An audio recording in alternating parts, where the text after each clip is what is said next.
ইন্টারনেটের একটি ভিডিওতে দাবি করা হয়েছে কোরআনে সরাসরি মিউজিক হারাম করা হয়নি।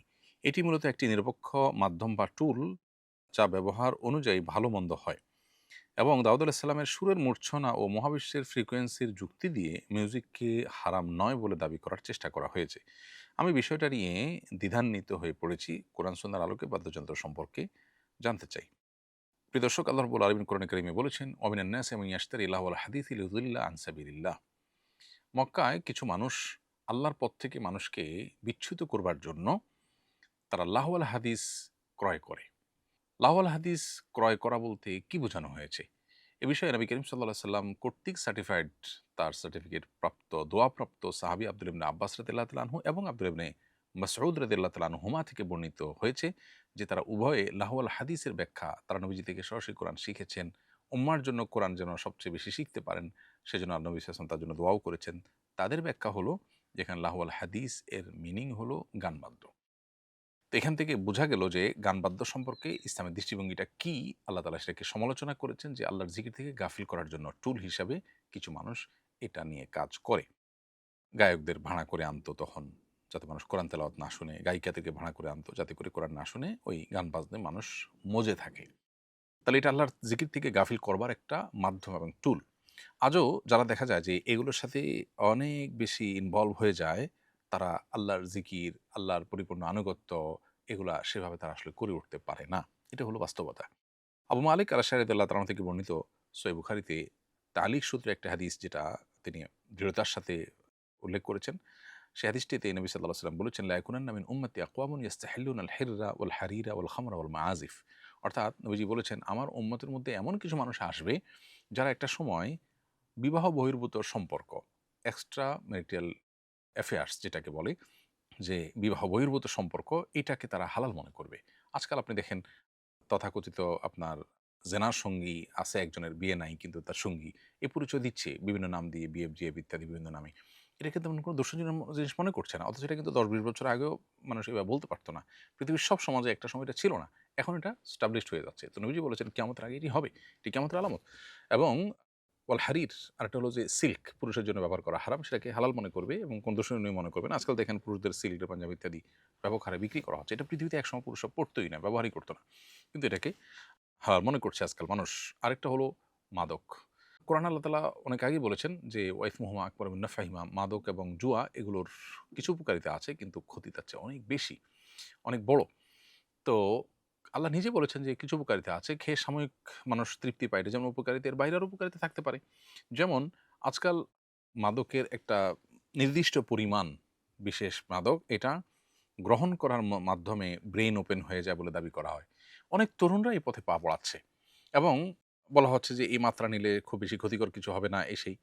আপনার তথাকথিত ব্রেইন ওপেন হওয়ার কিছু চমক আপনি হয়তো দেখতে পাবেন। কারণ কোরআনে আল্লাহ তাআলা বলেছেন যে মাদক এবং জুয়া এগুলোর মধ্যে উপকারিতা আছে কিন্তু ক্ষতি তার চাইতেই বেশি এবং বড়। যে উপকারিতা আপনার সাময়িক আনন্দের মাধ্যমে হয়, তথাকথিত ব্রেইন ওপেন হওয়ার কাজটা যদি হয়ও, এরপরেও আপনার জীবনকে ধ্বংসের দিকে নিয়ে যাবে এই মাদক। সেটা আল্লাহ তাআলা কোরআনে ঘোষণা দিয়েছেন দুনিয়াতে এবং আখিরাতে। তো সেটাকে আজকাল দেখেন এই যে তথাকথিত উপকারিতার নাম দিয়ে তরুণদের মধ্যে, একটা সমাজের শ্রেণীর মানুষের মধ্যে এটাকে, যারা মুসলমানের সন্তান, যারা এটা এমনিতে পান করে না, তাদেরকে বলা হচ্ছে যে একটা নির্দিষ্ট পরিমাণ নেয়া যায়, হানতান ইত্যাদি করে তাদের মধ্যে এটা করা হচ্ছে। তো নবীজি বলেছেন এটা হবে, একটা সময় আসবে মানুষ এটাকে বৈধ মনে করবে। আর সর্বশেষ হলো মাহাজিব বা বাদ্যযন্ত্র। নবীজি বলেছেন যে এটাকেও মানুষ একটা সময় হালাল মনে করবে, অথচ এটা হালাল না। তো এখান থেকে বোঝা যায় পরিষ্কারভাবে যে বাদ্যযন্ত্র এটা যদি ব্যবহার হয়, প্রয়োগ হয়, সেটা কোনো গানে হোক, ওয়াজে হোক কিংবা কোরআন তেলাওয়াতে হোক, সেটা হারাম হয়ে যায় এটার ব্যবহার করাটা। আরেকটি হাদিস আব্দুল ইবনে আব্বাস রাদিয়াল্লাহু তাআলা আনহু থেকে বর্ণিত যে নবী করিম সাল্লাল্লাহু আলাইহি ওয়াসাল্লাম বলেছেন, ইন্নাল্লাহ হাররামা আলাইয়া আও হাররামা আল খামরা ওয়াল মাইসিরা ওয়াল কুবা। হাদিসটি সুনান আবু দাউদে বর্ণিত হয়েছে এবং এই হাদিসের অর্থ হলো নবী সাল্লাল্লাহু আলাইহি ওয়াসাল্লাম বলেছেন, আমার উপরে হারাম করা হয়েছে মাদক, জুয়া এবং কুবা। কুবা এর মানে হলো তবলা। তো এরকম আরো বিভিন্ন হাদিস পাওয়া যায় যে হাদিসগুলো থেকে পরিষ্কারভাবে বোঝা যায় যে আপনার বাদ্যযন্ত্র, গান-বাদ্য এগুলোকে ইসলাম পরিষ্কারভাবে হারাম করেছে। এজন্য পৃথিবীতে এমন আলেম উল্লেখযোগ্য আপনি পাবেন না যে আলেম এ ব্যাপারে কোনো ভিন্ন মত পোষণ করেন। দাউদ আলাইহিস সালামের সুরের যে ব্যাপারটা, সেটা তুলে এনে মিউজিক বৈধ হওয়ার দলিল দেওয়া, এটা খুবই দুর্ভাগ্যজনক একটা বাস্তবতা এবং এ বিষয়ে অজ্ঞানতা ছাড়া আর কিছুই নয়। আল্লাহ রাব্বুল আলামিন তাকে সুন্দর কণ্ঠস্বর দিয়েছিলেন। তিনি সেই কণ্ঠস্বর দিয়ে তেলাওয়াত করতেন। তো কোরআনে কারিমও তো সুন্দর কণ্ঠে তেলাওয়াত করার জন্য নবী সাল্লাল্লাহু আলাইহি ওয়াসাল্লাম বলেছেন এবং নির্দেশনা দিয়েছেন যে কোরআন যেন আমরা সুন্দর কণ্ঠে পড়ি। যায়িনাল কোরআনা বিআসওয়াতিকুম, তোমাদের সুন্দর কণ্ঠ দিয়ে কোরআনকে সুশোভিত করা হয়েছে। তো ঠিক আছে। সুন্দর কণ্ঠ দিয়ে খালি গলা যদি কেউ ভালো কথা আছে এমন কোনো গান গায় খালি গলায়, তো সেটাও তো নিষেধ না। কিন্তু সেটা দিয়ে তিনি কোনো বাদ্যযন্ত্র ব্যবহার করেছেন কিনা? এর হলো কথা। তার সুন্দর কণ্ঠের তেলাওয়াত দিয়ে কিভাবে মিউজিক বৈধ করা যায়? দ্বিতীয়ত কথা হলো যদি বাদ্যযন্ত্রের ব্যবহার কথা আপনি প্রমাণ করতেও পারেন, তো সেক্ষেত্রে তার শরিয়া তো আপনার কাছে দলিলযোগ্য না। আপনার জন্য তো মুহাম্মদ সাল্লাল্লাহু আলাইহি ওয়াসাল্লামের শরিয়া দলিলযোগ্য। মুহাম্মদ সাল্লাল্লাহু আলাইহি ওয়াসাল্লাম কি করেছেন, কি করতে বলেছেন, কি করতে নিষেধ করেছেন সেটা আপনার দেখার বিষয়। কারণ আপনি তার উম্মত। আগের যুগে নবী রাসূলদের শরিয়া তো আমাদের জন্য লক্ষণীয় না। সেটা তো আরেকটা বিষয়। বর্তমানে আমাদের মধ্যে এই ব্যাধি ব্যাপকভাবে বাড়ছে। অনেকেই এই সমস্ত হারামকে হালাল মনে করছেন। নবীজি কিন্তু আমাদেরকে সতর্ক করেছেন, কিয়ামতের আগে একটা সময় আসবে মানুষ এই হারামগুলোকে হালাল মনে করবে। অদ্ভুত কাকতালীয় ব্যাপার যে আমরা দেখছি এখন মানুষ বিবাহ-বহির্ভূত সম্পর্ক করতে এটা কোনো তার বাদে না, মুসলমানের সন্তান। এটাকে সমাজও তেমন কোনো দোষী বিষয় মনে করছে না। মা-বাবা ধরে নিচ্ছে যে হ্যাঁ, একটা সম্পর্ক থাকবেই, পরে বিয়ে হবেই। এই যে বিষয়টাকে বৈধ মনে করছে মানুষ। আবার আপনি দেখবেন যে সিল্ক পুরুষরা ব্যবহার করছে। তারপরে আপনার পুরুষদের মধ্যেও আপনার দেখা যায় যে সিল্কের প্রচলন, ব্যাপকতা এগুলো বাড়তেছে আস্তে, আস্তে। মাদক গ্রহণ করার উপকারিতা বলা হচ্ছে বিভিন্ন পরিমাণে। তারপরে বাদ্যযন্ত্রের ব্যবহার এগুলোকে দোষণীয় মনে করা হচ্ছে না। অনেকে এটা নিয়ে ডিবেট করতে আসেন। তো এগুলো কিয়ামতের লক্ষণ নবী সাল্লাল্লাহু আলাইহি ওয়াসাল্লাম আগে থেকে আমাদেরকে সতর্ক করেছেন। এছাড়া মহাবিশ্বের ফ্রিকোয়েন্সির যুক্তি অগ্রহণযোগ্য, যেখানে কোরআনে কারিমে স্পষ্ট হাদিসের স্পষ্ট দলিল রয়েছে। কোরআনে কারিমের আয়াত থেকে স্পষ্ট বোঝা যাচ্ছে যে ইসলাম গান বাদ্যকে অ্যাপ্রিশিয়েট করেনি, বরং নিষেধ করেছে। এটা মানুষকে আল্লাহর জিকির থেকে গাফিল করা বা টুল। সেখানে বিভিন্ন রকমের যুক্তি মানে কোরআন হাদিসের স্পষ্ট বর্ণনা থাকার পর তার বিপরীতে বিভিন্ন যুক্তি দেওয়া, এটা একজন মুসলমানের কাছে কখনো গ্রহণযোগ্য হতে পারে না। এক যুবকের সাথে পারিবারিক সম্মতিতে আমার বিয়ের কথা চূড়ান্ত হয়েছে। কিন্তু সম্প্রতি সে পুলিশে যোগ দেওয়ার চাকরির নিয়ম অনুযায়ী আগামী ২ বছর বিয়ে করতে পারবে না। আমি চাইছি পারিবারিকভাবে বিয়ে করব। কিন্তু সে ডিপার্টমেন্ট থেকে বিয়েটা গোপন রাখবে। এটা জায়েজ হবে কিনা? প্রতিষ্ঠানে যে অঙ্গীকার দিবে, সে অঙ্গীকার রক্ষা করে চলবে। কোন প্রতিষ্ঠান শর্ত দিতেই পারে যে এই সময়টা বিয়ে করবে না। তো সেটা মেনে চলা দরকার। প্রতিষ্ঠানের সাথে যেহেতু তার চুক্তি হয়েছে, ঈমানদার চুক্তিকে রক্ষা করতে হবে। এরপরে সে যদি বিয়ে করে ফেলে গোপনে, তাহলে বিয়ে হয়ে যাবে। বিয়ে সংগঠিত হয়ে যাবে। বিয়ে হবে না তা না। তবে তিনি চাকুরিতে যে এই চুক্তি মেনে করেছেন, আল মুসলিমুন আলা শুরুতিহিম, ঈমানদার মানুষের সাথে যে চুক্তি হয়, শর্ত দেয়, শর্ত মেনে নেয়, সেটা তাকে পরবর্তীতে মেনেই চলতে হয়। সে জিনিসটা করা ঈমানের দাবি। এজন্য হয় তিনি চাকরি করবেন না, আর না হলে তার বিয়েটাকে ২ বছরের জন্য বিলম্ব করবেন। প্রয়োজনে আপনার সবর করবেন। এরপরেও তিনি যদি শুধু আগদ পড়ে রাখেন, আনুষ্ঠানিকতা বন্ধ রাখেন, তাহলে সেটা হতে পারে। অথবা আপনার যদি তিনি গোপনে বিয়ে করেন আর প্রতিষ্ঠানকে না জানান, তাহলে সেক্ষেত্রে বিয়ে হয়ে যাবে, কিন্তু চুক্তি ভঙ্গের কারণে তিনি গুনাহগার হবেন। আমার স্বামী পুলিশ, তিনি কিছুদিন পূর্বে একটি প্যারেডে অংশগ্রহণ করেন। সেখানে মিউজিকের মাধ্যমে ট্রেনিং করানো হয়। পরবর্তীতে তিনি এ বাবদ বেশ কিছু টাকাও পান। এখন তার এই টাকাটা হালাল হবে কিনা? ট্রেনিং বাবদ পাওয়া টাকা হালাল হবে। সেখানে কি হয়েছে না হয়েছে এটা কেন তার হালাল হারাম হওয়া এর উপর নির্ভর করবে না। তিনি ট্রেনিং নিয়েছেন, সেজন্য তিনি টাকা পাওয়ার হক থাকলে সেটা তিনি নিতে পারেন নির্দ্বিধায়। সেখানে মিউজিকের ব্যবহার করা হয়েছে, কর্তৃপক্ষের উচিত মুসলমানকে মিউজিক শুনতে বাধ্য যেন না করা হয়, সেই কালচার প্রতিষ্ঠা করা। সেটা তাদের কর্তব্য। আর তিনি সাধ্য অনুযায়ী গুনাহ থেকে বেঁচে থাকার চেষ্টা করবেন। আমি সিকিউরিটি গার্ডের চাকরি করি। দায়িত্ব পালনরত অবস্থায় চোর ডাকাতদের সাথে মারামারি করতে গিয়ে যদি মারা যাই, তাহলে কি আমি শহীদ হিসেবে বিবেচিত হব? নবী করিম সাল্লাল্লাহু আলাইহি সাল্লাম বলেছেন, মান কুতিলা দুনা দামিহি ফাহুয়া শাহীদ। যে ব্যক্তি তার জীবন রক্ষা করতে গিয়ে মারা গেল, সে শাহাদাতের মর্যাদা পাবে। ওমান কুতিলা দুনা মালিহি ফাহুয়া শাহীদ। যে ব্যক্তি তার সম্পদ রক্ষা করতে গিয়ে মারা যাবে, সে শহীদ। একজন সিকিউরিটি গার্ড হিসাবে আপনার দায়িত্ব নির্দিষ্ট ভবন, জায়গা, প্রতিষ্ঠানকে সিকিউরিটি দেওয়া। অতএব চোর বা ডাকাত এ সমস্ত মানুষদের সাথে যদি তাদের হাত থেকে সম্পদ, জীবন এগুলো রক্ষা করবার জন্য আপনাকে জীবন দিতে হয়, তাহলে সেক্ষেত্রে আপনি শাহাদাতের মর্যাদা পাবেন ইনশাআল্লাহ বিদিনিল্লাহ। অন্যায়ভাবে মারা গিয়েছেন এবং সম্পদ এবং জীবন রক্ষা করতে গিয়ে মারা গিয়েছেন, সেই জায়গা থেকে আপনি শাহাদাতের মর্যাদা পাবেন আশা করা যায়।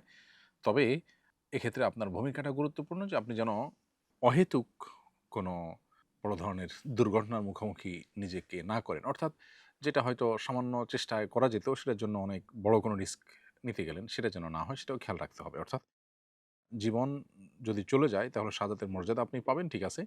কিন্তু জীবন যেন যেন ভাবে না যায়। যেখানে সেখানে যেন আমরা বড়সড় রিস্ক যেন না নিই। ধরুন একজন সিসকে চোর, সেখানে আপনার যেটুকু এফোর্ট দেওয়া দরকার সেটুকু আপনি এফোর্ট দিলেন। অনেক সময় দেখা যায় যে অপরপক্ষ চোর বা ডাকাত যারা থাকে তারা কি করবে আপনার জানা ছিল না। তো তারা আপনাকে মেরে ফেলল। অথবা আপনি তাদেরকে থামাইতে গেছেন কিন্তু সে আপনার উপর আঘাত করলো, আপনাকে মেরে ফেললো। এরকম যদি কোনো সিচুয়েশন তৈরি হয় অবশ্যই আপনি আল্লাহর কাছে শাহাদাতের মর্যাদা লাভ করবেন। আশা করা যায় ইনশাআল্লাহ তাআলা। কোনো পুরুষ যদি দ্বিতীয় বিয়ে করতে চায় সেক্ষেত্রে প্রথম স্ত্রীর কাছে দ্বিতীয় বিয়ে গোপন করতে পারবে কিনা? শরীয়ত কি বলে? ২ জন পুরুষ অথবা ১ জন পুরুষ এবং ২ জন নারী, এই সাক্ষীদের সাক্ষ্যের ভিত্তিতে তাদের উপস্থিতি যদি প্রস্তাব এবং সম্মতি উভয় পক্ষে থাকে, তাহলে সেক্ষেত্রে বিয়ে বিশুদ্ধ হয়ে যাবে। এই বিয়ে বিশুদ্ধ হওয়ার পরও বন্ধু-বান্ধব, সমাজ, আশপাশের লোকজন, পরিচিত আত্মীয়স্বজন তাদেরকে বিয়ের ঘোষণা দেওয়া, তাদেরকে জানানো এটা মুস্তাহাব। বিয়েটা লুকাবার জিনিস না, বরং জানাবার জিনিস। প্রথম স্ত্রীকে বিয়ের কথা জানানো যদিও শরীয়তের দৃষ্টিকোণ থেকে জরুরি না, তারপরও প্রথম স্ত্রীকে জানিয়ে দেওয়া ইনসাফ এবং সমতা রক্ষার ক্ষেত্রে সহায়ক। ভালো হয় জানিয়ে দিলে। কারণ আপনার এখানে সমতা রক্ষার একটা ব্যাপার আছে। তার জানা না থাকলে সেটা তিনি কিভাবে ব্যালেন্স করবেন? সেই জায়গা থেকে তাকে বলা দরকার।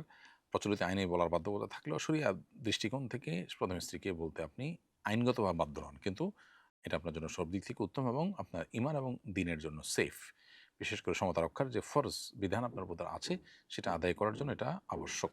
আমি একজন নারী চিকিৎসক, শরী পর্দা মেনে চলি। পরিবারের চাপে বাড়ি থেকে সফরের দূরত্বে একটি পোস্ট গ্র্যাজুয়েশন কোর্সে ভর্তি হয়েছি। বর্তমানে সেখানে আমাকে চেহারা প্রদর্শন করে হাজিরা দিতে হচ্ছে। ছুটিতে মাহরাম ছাড়া সফর করতে হচ্ছে এবং হোস্টেলের পরিবেশও দিনদারিতার অনুকূল নয়। পরিস্থিতির কারণে পরিবারের অমতে কোর্সটি ছেড়ে দেওয়ার মতো মানসিক বা ইমানের শক্তি আমার নেই। এমত অবস্থায় নিজের দিন ও পর্দা রক্ষার্থে শরীরের আলোকে আমার করণীয় কি বিস্তারিত জানিয়ে বাধিত করবেন। প্রিয় দর্শক, আপনার প্রশ্ন উত্তরে বলতে চাই যে একজন নারী চিকিৎসক হিসাবে আপনি পরিবারের চাপে যে কাজগুলো করতে হয়, আপনি পোস্ট গ্রাজুয়েশন কোর্সের জন্য ভর্তি হয়েছেন এবং সেখানে আপনার পর্দার খেলাপ কাজ করতে হয়, মাহরামসা সফরের কাজ করতে হয়। তো এরকম জিনিস করতে আপনি বাধ্য নন। পরিবার অন্যায় নির্দেশ করলে যে কাজ করতে গিয়ে আপনি গুনাহে লিপ্ত হইতে হবে সেরকম কাজ করতে আপনি আসলে বাধ্য নন। এরকম পরিস্থিতিতে পরিবারকে বুঝিয়ে হোক, যেকোনোভাবে হোক আপনি গুনাহ থেকে বেঁচে থাকার চেষ্টা করবেন।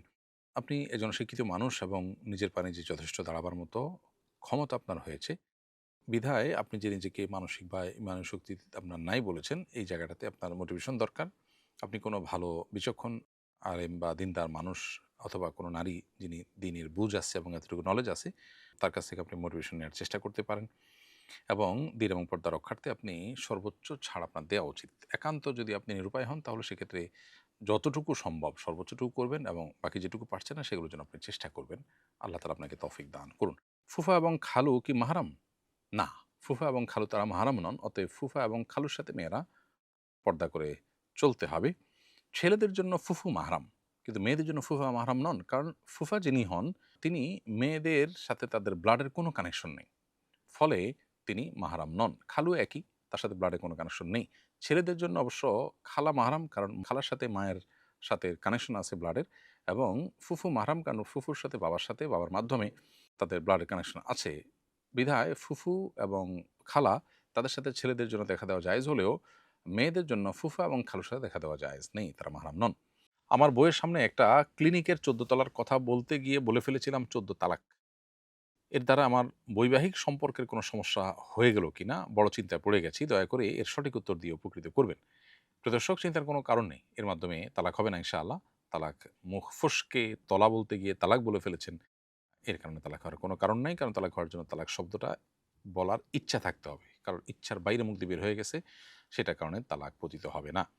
অতএব অন্য শব্দ বলতে গিয়ে স্লিপ অফ টাং হিসাবে তালাক বা এই জাতীয় কোনো শব্দ আসলে তার কারণে স্ত্রীর সাথে সম্পর্ক বিচ্ছেদ হবে না। ৩০ বছরেই সব চুল পেকে গেছে। স্বামী, ননদসহ শ্বশুরবাড়ির সবাই হাসাহাসি করে। কালো কলপ ব্যবহার করা যাবে কিনা? মেয়েদের চুল ৩০ বছর বয়সে পেকে যাওয়াটা স্বাভাবিক কোনো বিষয় নয়। এজন্য আপনার চুলে আপনি কলপ ব্যবহার করতে পারেন। যদি অন্য কোনো কালার ব্যবহার করলে আপনার পারপাস সার্ভ হয় সেটাই করা উচিত। যদি না হয় তাহলে সেক্ষেত্রে আপনি কালো কলপ ব্যবহার করতে পারবেন। কারণ এটা আপনার দোষ বা ত্রুটি দূর করা কিংবা আপনার ট্রিটমেন্ট করার অংশ হবে। যেহেতু আপনার এটা অস্বাভাবিক এবং ট্রিটমেন্ট অংশ হিসেবে এটা আপনি করতে পারবেন।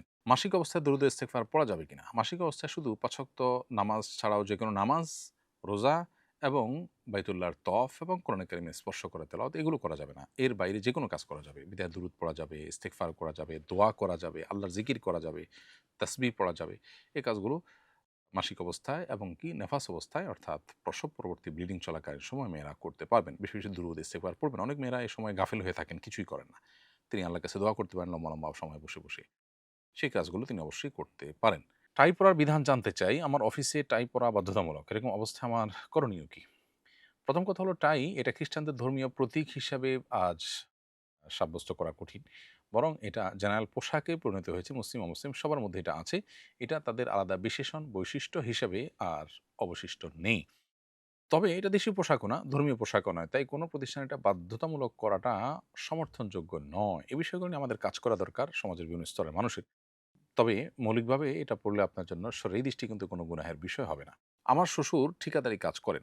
সরকারি কাজের বিল উত্তোলন করতে হলে সংশ্লিষ্ট কর্মকর্তাকে ঘুষ দিতে হয়। এ অবস্থায় তার উপার্জন কি বৈধ হবে? এবং তাদের দেওয়া হাদিয়া গ্রহণ করা আমাদের জন্য জায়েজ হবে কি না? উত্তর হলো ঘুষের আদান-প্রদান এটা হারাম এবং কবিরা গুনাহ। আর নিজের হক উসুল করার জন্য বাধ্য হয়ে ঘুষ দিতে হলে ঘুষদাতার গুনাহ হবে না।